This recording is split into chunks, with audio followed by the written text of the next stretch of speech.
They're big, they're bulky, and boy, can they move stuff. Wheel loaders are drivable, heavy machines.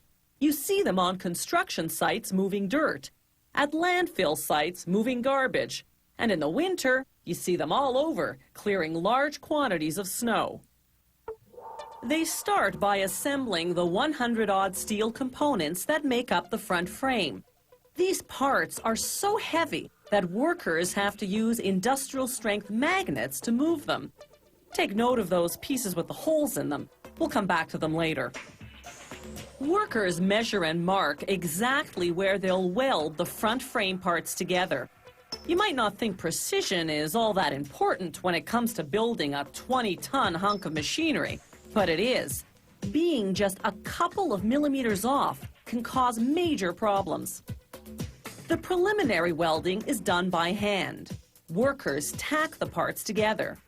They do the same with the 100-plus steel parts that make up the loader's 3 other sections: the rear frame, the driver's cab, and the moving arm at the front, called the boom arm. Once the manual welding is completed, robots take over to do the major welding. They solder about 90% of the wheel loader.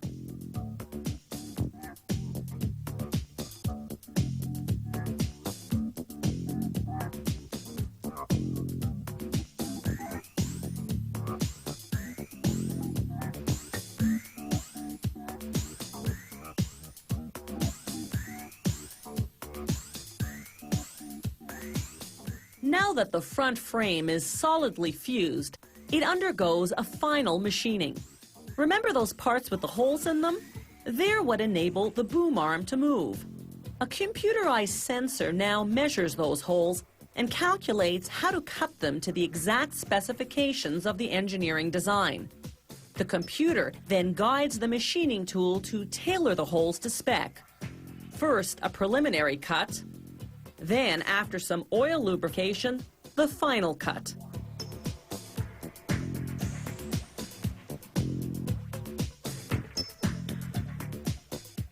When this operation's complete, the front frame will join the other sections at the paint shop.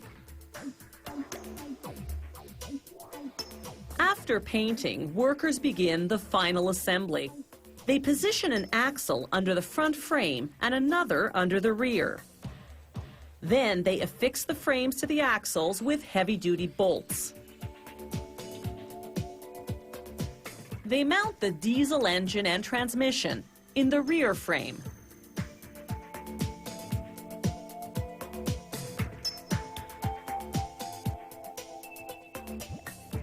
After assembling the cab, they install it onto the rear frame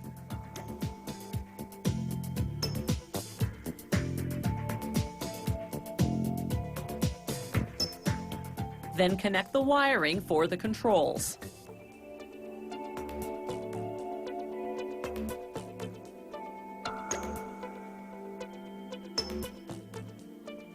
Now comes the boom arm.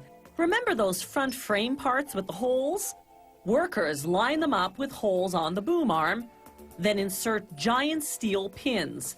This creates a pivot mechanism, enabling the arm to move up and down.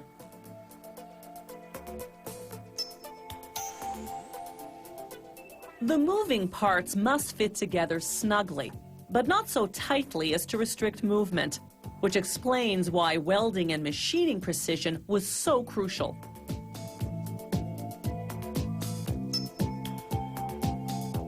Once they've tested the boom arm's hydraulic lift system, workers install the tires, which are almost 2 meters tall.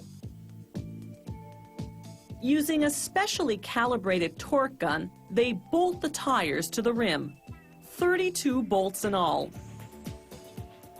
The wheel loader is fully assembled. Now the boom arm can be equipped with a forklift, a broom, or a big shovel called a bucket.